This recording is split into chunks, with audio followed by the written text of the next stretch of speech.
រឿងពកបណ្ឌិតអ្នកប្រាជ្ញគួរធ្វើល្ងងក្នុងការខ្លះដើម្បីសន្តិភាពក្នុងអតីតកាលកន្លងទៅហើយមានកូនបក្សី3គឺកូនក្ងោក1កូនសារិកា1កូនកុក1នៅអាស្រ័យក្នុងសំបុកលើមែកឈើជិតៗគ្នាសម័យនោះមានព្រាហ្មណ៍ព្រៃ3នាក់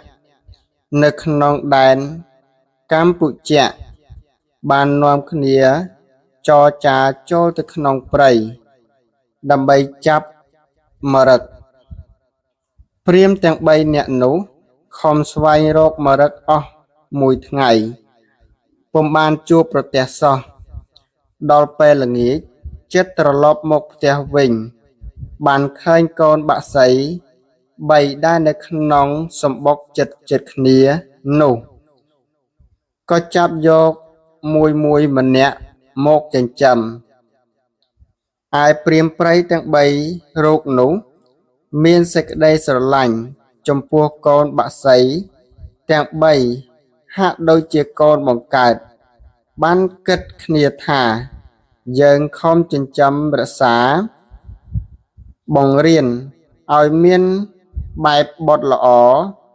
ហើយយកទៅថ្វាយស្ដេចជាគ្រឿងបណ្ដាការព្រាហ្មណ៍ម្នាក់ដែលចិញ្ចឹមកូនក្ងោកខំបង្ហាត់ឲ្យចេះពុតចេះរាំចេះក្រាបសំពះឯកូនក្ងោកជាសត្វមានគំនិតខ្លីក៏ចេះតែខំធ្វើតាមដរាបដល់ចេះ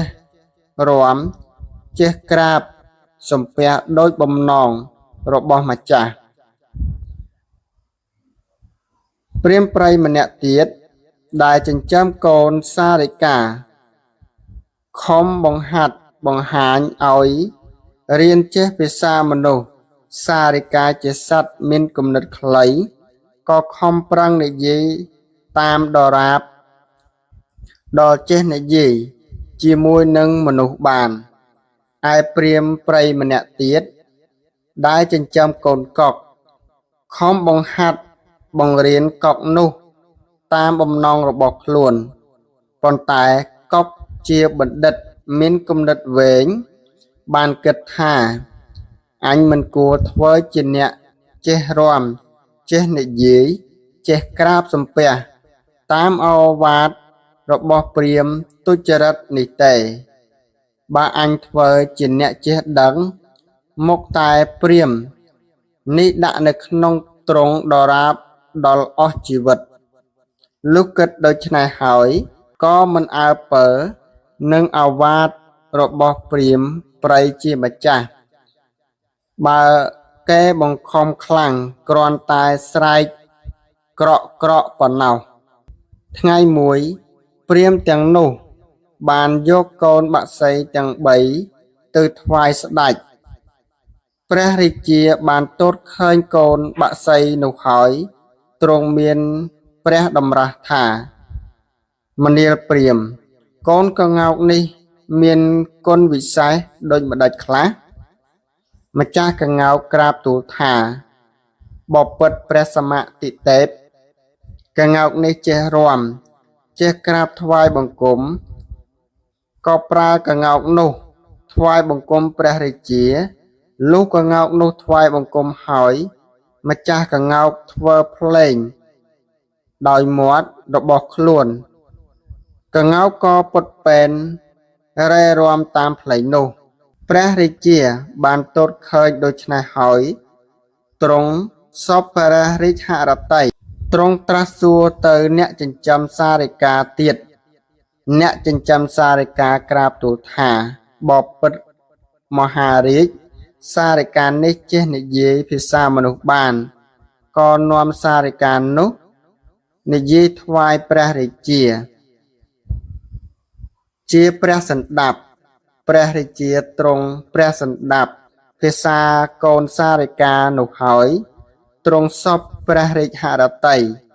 ក៏បង្គាប់អាមាត្យឲ្យចងទុកក្បែរសត្វក្ងោក ទៅត្រាស់សួរទៅអ្នកចិញ្ចឹមកុកទៀតអ្នកចិញ្ចឹមកុកក្រាបទូលថាបបិទ្ធព្រះសមតិទេពកុកនេះជាសត្វល្ងង់បំផុតទោះបីទូលព្រះបង្គំខំបង្ហាត់បង្ហាញយ៉ាងណាក៏ពុំចេះដឹងអ្វីសោះចេះត្រឹមតែស្រែកក្រាក់ក្រាក់ប៉ុណ្ណោះកុកបណ្ឌិតកាលបើម្ចាស់របស់ខ្លួនទូលព្រះរាជាដូច្នេះហើយក៏ស្រែកក្រាក់ក្រាក់ឡើង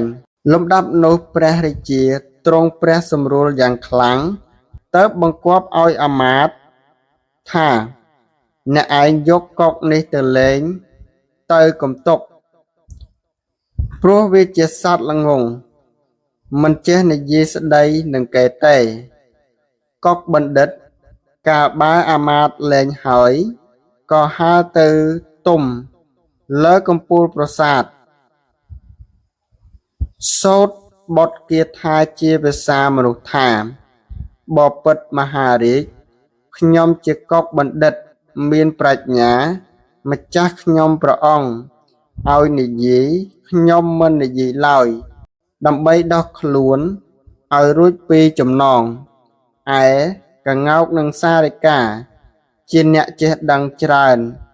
ជាប់ចំណងក៏ច្រើនព្រះរាជាព្រះសណ្ដាប់គាថារបស់កង្កោកបណ្ឌិតហើយក៏ទ្រង់បន្ទូលក៏ទ្រង់បន្លឺនៅព្រះសូរសីហនាថថាសាធុសាធុអ្នកជាបណ្ឌិតអ្នកជាបណ្ឌិតមានប្រាជ្ញាមែនកុកបណ្ឌិតក៏ហើរទៅតាមវត្ថុបំណងរបស់ខ្លួនដោយសួស្ដីលំដាប់នោះព្រះរាជាទតឃើញកង្កោកនិងសារិកាដែលជាប់ចំណងមានមុខក្រៀមក្រំស្រងោតស្រងាត់ក៏ត្រាស់បង្គាប់ឲ្យអាមាត្យឲ្យលែងទៅចប់រឿងពកបណ្ឌិតអ្នកប្រាជ្ញគួរធ្វើល្ងង់ក្នុងការខ្លះដើម្បីសន្តិភាព